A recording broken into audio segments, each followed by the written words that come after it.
तो हमने present indefinite tense complete कर लिया था, ठीक है। हमारे तीन वीडियो आ गई है। प्रेजेंट इंडेफिनिट टेंस तो कंप्लीट हो गया है हमारा, और इसमें हमने क्या क्या बातें देखी थी एक बार इसमें रिवीजन के लिए देख लो एक बार। यहाँ पे हमारे पास प्रेजेंट इंडेफिनिट, ठीक है। प्रेजेंट इंडेफिनिट में क्या क्या देखा हमने, जल्दी बताओ। इसमें हमने हेल्पिंग वर्ब कौन कौन सी यूज करी? हेल्पिंग वर्ब डू और डज, ठीक है। मेन वर्ब की कौन सी वर्ब की फॉर्म यूज करते हैं इसमें?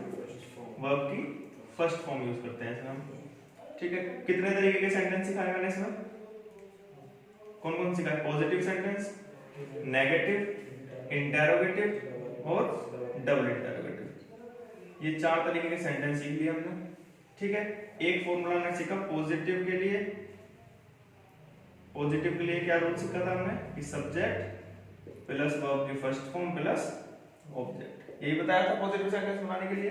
अगर सेंटेंस को नेगेटिव बनाना हो तो क्या करेंगे हम? सब्जेक्ट इसके साथ हेल्पिंग वर्ब लगा देंगे, ठीक है, यही डू और डज। इसके बाद क्या लगाएंगे हम? नोट लगा देंगे यहाँ पे, फिर वर्ब की फर्स्ट फॉर्म लगाएंगे और फिर ऑब्जेक्ट। ये बताया था मैंने नेगेटिव सेंटेंस बनाने के लिए।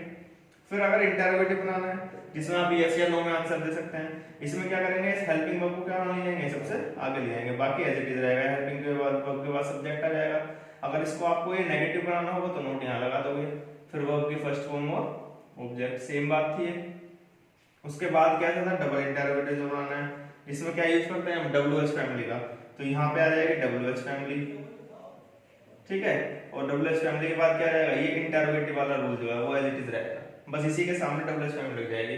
तो ये सारी चीजें हमने देखी प्रेजेंट इंडेफिनिट। ये थी सारी हमारे पास कैसी बेसिक बातें हैं हमारे पास, ये जो प्रेजेंट इंडेफिनिट टेंस बनाने के लिए जरूरी है हमें आनी चाहिए, वो ये सारी बातें हैं। आज जो हम देखने जा रहे हैं वो है हमारे पास एग्जाम कॉर्नर। एग्जाम कॉर्नर मतलब हमारे पास कॉम्पिटिटिव एग्जाम में प्रेजेंट इंडेफिनिट टेंस किस तरीके से आएगा, ठीक है। कंफ्यूजन कहाँ पे होगी? ज्यादातर बुक्स में भी और हर जगह जो टीचर पढ़ाया जाता है हमें ये पढ़ाया जाएगा बस कि भी प्रेजेंट इंडेफिनिट में ये है वो खत्म। लेकिन कॉम्पिटिटिव एग्जाम में कुछ इससे भी हटके आएगा, ठीक है। क्या आएगा वो आज हम पढ़ेंगे इसमें एग्जाम कॉर्नर में। सबसे पहली बात करते हैं इसमें, सबसे पहली बात जो है एग्जाम कॉर्नर के लिए जो इंपॉर्टेंट है वो है हमारे पास हियर एंड देयर, ठीक है। इसका मतलब क्या है? हेयर का मतलब क्या होता है?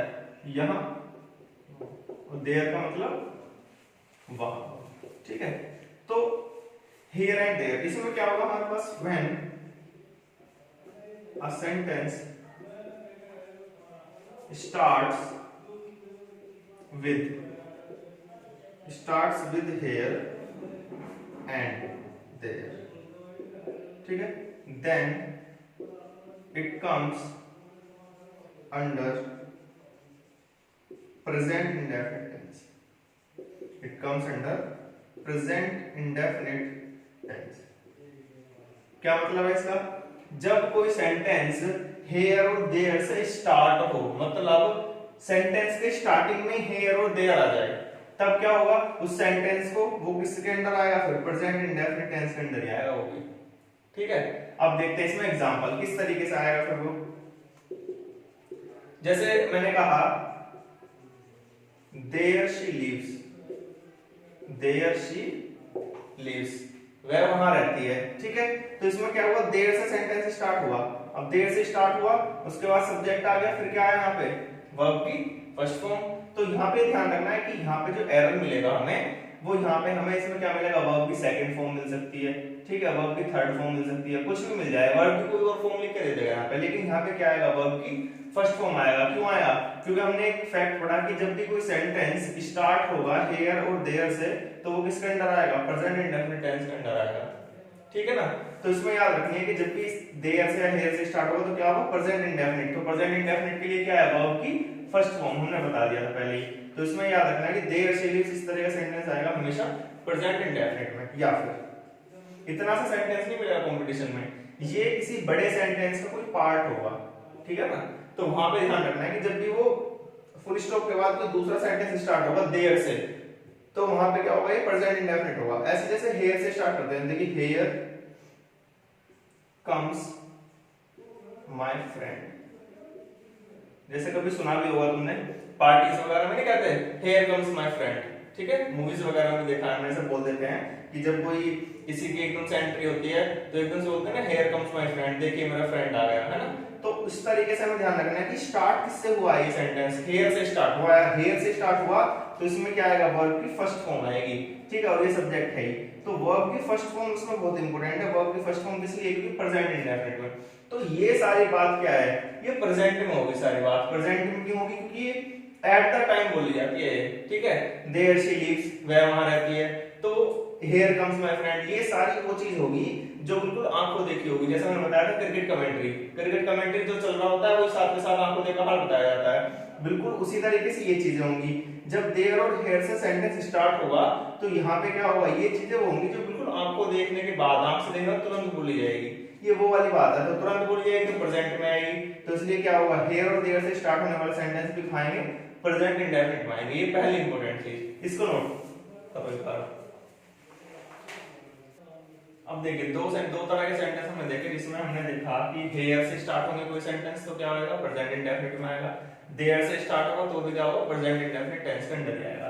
अब कुछ ऐसे वर्ड्स हैं हमारे पास जो हमेशा और हमेशा प्रेजेंट इंडेफिनिट टेंस में ही यूज किए जाएंगे, या फिर अगर हमें वो किसी सेंटेंस में देखने को मिलेंगे तो इसका मतलब वो सेंटेंस प्रेजेंट इंडेफिनिट में होना चाहिए, एरर में मिल सकता है, ठीक है। जिस तरह के वर्ड हैं हम देख लेते हैं इसमें, जैसे कि ऑलवेज, ठीक है, डेली, फिर ये आ जाएगा occasionally, seldom, always, daily, occasionally, seldom, इनके मीनिंग बताऊंगा अभी। उसके बाद हम सोच सकते हैं इसमें कोई वर्ड, नेवर, नेवर होगा, और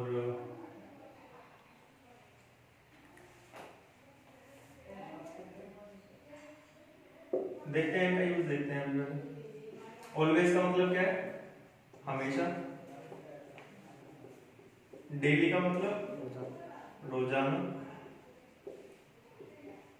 ओकेजनली का मतलब ओकेजनली कभी कभी, ठीक है, कभी कभी। सेल्डम का मतलब, इसका मतलब है ना के बराबर, सेल्डम, सेल्डम मतलब ना के बराबर, और नेवर का मतलब कभी नहीं। तो इस तरह के वर्ड्स हैं, जहां पे भी वर्ड्स देखने को मिलेंगे तो इसका मतलब क्या होगा, ये सेंटेंस कौन से सेंटेंस में यूज होंगे, ये होंगे केवल और केवल प्रेजेंट इंडेफिनिट सेंटेंस में, ठीक है। इनको नोट कर लो, इनका एग्जांपल बताता हूं फिर। तो इनके एग्जांपल देख लेते हैं एक बार, जो वर्ड्स थे, ठीक है, ऐसे भी इनके एग्जांपल क्या होगा, किस तरीके से आएगा। तो जैसे कि हम देखते हैं कि he goes to temple daily, ठीक है, तो यहाँ पे डेली वर्ड आ गया, तो डेली वर्ड आ गया, इसका मतलब ये है कि किसमें जाएगा, ये प्रेजेंट इंडेफिनिट में वर्ब की फर्स्ट फॉर्म यूज होगी। देखते हैं, दे गो टू स्कूल ओकेजनली, इसका मतलब क्या हुआ, स्कूल कहाँ कब जाते हैं, वो कभी कभी जाते हैं। दे का मतलब प्लूरल सब्जेक्ट और वर्ब के साथ ऐसे एस नहीं लगेगा, और इसके बाद क्या आएगा, ओकेजनली आ रहा है, इसलिए कौन से में आएगा, प्रेजेंट इंडेफिनिट में आएगा, ठीक है।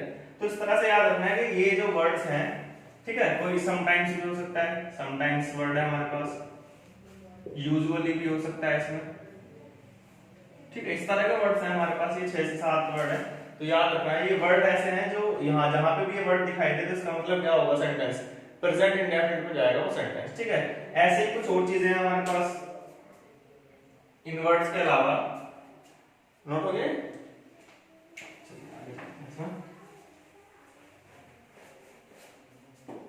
इसमें लगेगा हमारे पास, अगर वर्ड लग गया एवरी, अब एवरी है, एवरी के साथ क्या क्या चीज आ सकती है, एवरी डे, ठीक है, एवरी वीक, एवरी मंथ, ठीक है, ईयर। इस तरह से एवरी के साथ में कोई भी ये कनेक्ट होगा वर्ड, तो हमेशा ये भी किसमें आएगा, ये भी प्रेजेंट इंडेफिनिट में आएगा, ठीक है। या फिर इस तरीके से लिखा हुआ मिलेगा कि ऑन के साथ हमें कनेक्ट होगा ऑन संडेज, ठीक है, ऑन मंडेज, ठीक है, ऑन हॉलीडेज। तो जब इस तरह के वर्ड्स हमें मिलेंगे ऑन के साथ कनेक्ट होंगे ये, ठीक है, on Sundays, on Mondays, on holidays, तो ऑन के साथ कोई ना कोई डे कनेक्ट होगा, ठीक है, तो ये भी आएंगे प्रेजेंट इंडेफिनिट टेंस के अंदर। एग्जांपल देखते हैं किस तरीके से आएंगे। जैसे मैंने कहा he goes to market on Sundays, ठीक है, तो इसका मतलब क्या है, संडेज, संडेज क्यों लिखा हुआ है, केवल संडे क्यों नहीं लिखा हुआ, तो इसका मतलब यही है कि इसकी हैबिट है, he goes to market on Sunday, मतलब हर संडे को जाता है। केवल मैं संडे लिखता तो इसका मतलब ये होता कि एक संडे की बात कर रहे हैं, तो ये तो कोई सा भी संडे हो सकता था, लेकिन संडेज, संडेज का मतलब क्या हुआ कि हर संडे को जा रहा है, तो सारे संडे कलेक्ट करके हमने क्या बोला, संडेज बोल दिया, बहुत सारे संडे, तो ये ज्यादातर मार्केट कब जाएगा, संडे में जा रहा है मार्केट, ठीक है, तो इसलिए हमने क्या लिखा है, संडेज लिखता। तो जिस जब भी हमें ऑन के साथ इस तरह से संडे, मंडे या हॉलीडेज, ठीक है, इस तरह से लिखा हुआ मिलेगा तो क्या होगा, प्रेजेंट इंडेफिनिट टेंस के अंदर आएगा। जैसे कि बैंक की बात करते हैं, जैसे बैंक बोलते हैं कि we are often closed, we are often हटा दो, इसमें सी आएगा, we are not open on Sundays, इस तरह से जाएगा, ठीक है। तो यहाँ पे आर लगा हुआ है, तो आर भी किसकी सेंस दे रहा है, प्रेजेंट की सेंस दे रहा है कि प्रेजेंट में बात कर रहे हैं, तो ये बता रहे हैं कि संडेज में हम ओपन नहीं रहते, ठीक है, वी आर नॉट ओपन, तो ये भी किसमें बताएगा, प्रेजेंट में बताएगा। तो ये याद रखना है कि हमेशा प्रेजेंट में बात होगी जब इस तरह के वर्ड्स हमें कहीं दिखाई देंगे, every day, every week, every month, ठीक है, इस तरह। कोई और एग्जांपल हम ले सकते हैं इसमें, जैसे कि एवरी के टाइप में लेंगे हम कि I teach here every day, ठीक है, मैं यहाँ रोजाना पढ़ाता हूँ, I teach here every day, तो इसमें क्या हुआ, आई ये प्लूरल सब्जेक्ट के अंदर आता है, टीच, ठीक है, वर्ब हो गया, ऑब्जेक्ट, और एवरीडे है, तो इसलिए क्या हो गया, प्रेजेंट इंडेफिनिट टेंस के अंदर आएगा। तो ये सारी चीज जो है ये बहुत ज्यादा इंपॉर्टेंट है हमारे पास, किसके लिए, एग्जाम के लिए। क्या क्या देखा हमने अभी तक कि हमारे पास अगर हेयर या देयर से स्टार्ट सेंटेंस होगा तो प्रेजेंट इंडेफिनिट में आएगा, every day, every week, every से कोई भी लास्ट किसी भी सेंटेंस के लास्ट में लगा हुआ है, एवरी डे, एवरी वीक, कहीं पे भी मिल सकता है हमें, स्टार्टिंग में या लास्ट में, ठीक है, तो ये किसमें आएगा, ये प्रेजेंट इंडेफिनिट टेंस में आएगा। On Sundays, on Mondays, on holidays, जब ऑन के साथ कनेक्ट होगा कोई भी ये दिन, कोई भी डे अगर कनेक्ट है ऑन के साथ, तो ये भी किसमें आएगा, ये प्रेजेंट इंडेफिनिट टेंस में आएगा। इसको नोट करो, फिर करते हैं नेक्स्ट सेक्शन। तो ये देख लिया हमने, ठीक है, इस तरह से जब भी सेंटेंस कनेक्टेड होंगे इन वर्ड्स से तो क्या होगा, प्रेजेंट इंडेफिनिट टेंस के अंदर आएगा। अब बात करते हैं अगले टेंस, अगली चीज की। इसमें क्या है हमारे पास, नेक्स्ट पॉइंट जो है हमारे पास ये है कि जब भी कोई सेंटेंस व्हेनेवर या फिर व्हेन, ये दो वर्ड से कनेक्ट होगा, जब भी कोई सेंटेंस इनसे स्टार्ट होगा, ठीक है, या फिर दो सेंटेंस कनेक्ट होंगे व्हेन से या व्हेनेवर से, तो वो भी किसमें आएंगे, वो भी प्रेजेंट इंडेफिनिट टेंस के अंदर ही आएंगे। जैसे कि इसमें एग्जांपल की बात करूं मैं, तो मैं लिखता हूं कि whenever he comes, he stage here for a day, ठीक है, कि whenever he comes he stays here for a day, जब भी वो आता है वो यहाँ एक दिन के लिए रुकता है, ठीक है। तो इसमें ध्यान रखना है कि सेंटेंस स्टार्ट हो whenever से, ठीक है, तो जब भी whenever आ जाएगा तो ये सारी वर्ब किसमें आएंगी, फर्स्ट फॉर्म आएंगी वर्ब की, ये सारी, ठीक है, सब्जेक्ट के अकॉर्डिंग, जैसे एस लगा के ये सारी क्या आएंगी, वर्ब की फर्स्ट फॉर्म में आएंगी। क्यों आएंगी वर्ब की फर्स्ट फॉर्म, क्योंकि ये बनेगा प्रेजेंट इंडेफिनिट में, और प्रेजेंट इंडेफिनिट में हमें पता ही है कि वर्ब की फर्स्ट फॉर्म लगाते हैं इसमें, तो ये व्हेनेवर से जब भी सेंटेंस स्टार्ट होगा तो वर्ब की फर्स्ट फॉर्म मतलब प्रेजेंट इंडेफिनिट में ही बनेगा सेंटेंस। ऐसे व्हेन से देख लेते हैं कि when he comes here he brings fruit, इसमें क्या बात कर रहे हैं कि जब भी वो यहाँ आता है वो हमेशा क्या लेके आता है, फ्रूट्स लेके आता है। तो इसमें हमें ध्यान रखना है कि किससे स्टार्ट हुआ सेंटेंस, व्हेन से स्टार्ट हुआ, तो व्हेन से जब सेंटेंस स्टार्ट हुआ तो ये सारी किसमें आएंगी, वर्ब फर्स्ट फॉर्म आएंगी वर्ब की, तो ये सारी बात प्रेजेंट में करी जाएंगी। व्हेनेवर का मतलब जब भी, और व्हेन का मतलब जब, ठीक है, तो लगभग एक जैसे ही दोनों चीजें ये, तो जब भी इनसे सेंटेंस स्टार्ट होगा तो ये जाएगा प्रेजेंट इंडेफिनिट टेंस के अंदर, और प्रेजेंट इंडेफिनिट टेंस में जाएगा। इसलिए हमें ध्यान रखना है कि वर्ब की हमेशा कौन सी फॉर्म यूज होगी, यहाँ पे वर्ब की फर्स्ट फॉर्म यूज होगी। बहुत ज्यादा इंपॉर्टेंट चीज है ये, वर्ब की फॉर्म चेंज करके कई बार एरर पूछा जा चुका है, व्हेनेवर व्हेन लगा रहता है वहां पे। क्या होगा, सेंटेंस जो रहेंगे वो लंबे लंबे सेंटेंस मिलेंगे कंपटीशन में, ये सेंटेंस ही बढ़ा के कुछ और स्टोरी डाल देंगे इनमें। लेकिन ध्यान रखना है अगर सेंटेंस में कहीं व्हेनेवर दिखाई दे रहा है तो वर्ब की फर्स्ट फॉर्म ही आनी चाहिए हर जगह। वहां पे कई सारी वर्ब रहेंगी और उसमें कोई एक वर्ब कोई वो सेकंड फॉर्म डाल देंगे और उसी से सेंटेंस में एरर हो जाएगा तुरंत, ठीक है। तो एरर में सबसे ज्यादा पूछे जाने वाली चीज यही है कि व्हेनेवर या व्हेन से अगर सेंटेंस कहीं स्टार्ट हो रखा है या कहीं भी आ रहा है सेंटेंस में ये, तो ये प्रेजेंट इंडेफिनिट में जाएगा और वर्ब की फर्स्ट फॉर्म ही यूज होगी। इसको नोट कर लो जल्दी से। तो अब बात करते हैं अगली चीज की। हमने, ठीक है, पॉइंट वाइज देख रहे हैं कि क्या क्या चीजें प्रेजेंट इंडेफिनिट में आती हैं क्या नहीं आती हैं, ठीक है। प्रेजेंट इंडेफिनिट में कब सेंटेंस बनेगा, उसके बाद बात करते हैं कि जो कोटेशन, ये कोट होते हैं हमारे पास। कोट का मतलब जैसे कि कोई फेमस पर्सनैलिटी है,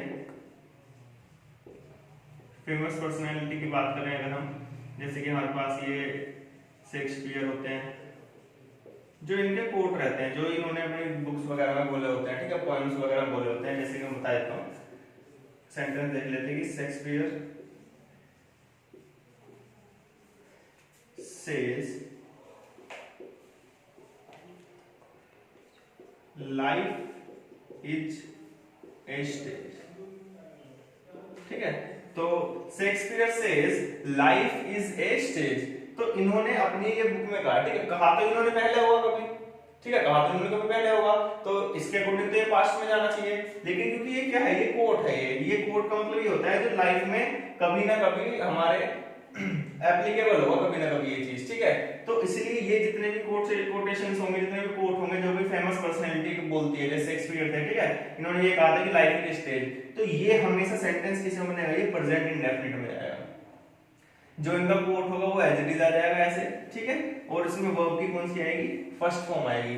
ये बहुत ज्यादा इंपॉर्टेंट है, ये पेपर में बहुत बार दे चुका है, ठीक है। इसमें क्या होगा कि यहाँ की जगह सैड लिख के दे देते हैं, सैड, ठीक है। और अगर हम कॉमन सेंस लगाएं तो हम सोचेंगे कि भाई इन्होंने ये बात कभी पास्ट में कही होगी, पास्ट में कही होगी नहीं ये बात, तो पास्ट में कही होगी तो यहाँ पे सैड आना चाहिए, मतलब वर्ब की सेकंड फॉर्म आनी चाहिए। मैंने बताया था पास्ट में वर्ब की सेकंड फॉर्म यूज करते हैं, तो ये चीज हो जाएगी गलत हमारे पास। ये बहुत ज्यादा इंपॉर्टेंट है, ये ध्यान रखना है कि ये हमेशा प्रेजेंट इंडेफिनिट में जाएगी, वर्ब की फर्स्ट फॉर्म यूज होगी, ठीक है। तो जब भी कोई फेमस पर्सनैलिटी का कोट आएगा तो हमेशा सेंटेंस प्रेजेंट इंडेफिनिट में बनेगा, उनका कोट जो होगा वो एज इट इज होगा। ये लाइफ इज की जगह हम life was a stage food लिख देंगे यहाँ पे, ठीक है। तो यहाँ पे ये बस दो जगह मिस्टेक मिलेगी, या तो यहाँ पे ये वर्ब को दे देंगे पास्ट में बना के, या फिर जो ये कोट था इसको भी इज की जगह आवाज कर देंगे पास्ट, ठीक है। तो हम भी ये समझेंगे कि भाई पास्ट में गई होगी बात, तो ठीक है ये पास्ट हो गया, यहाँ पे वॉज हो गया, जबकि ये कोट जो है ये एज इट इज आएगा, ऐसे ही मिलेगा प्रेजेंट में, और यहाँ पे ये चीज भी प्रेजेंट में मिलेगी। इसको नोट कर लो, ये बहुत ज्यादा इंपॉर्टेंट है, ये पेपर में एरर में जरूर दिया जाएगा किसी न किसी तरीके से, नोट कर लो इसको।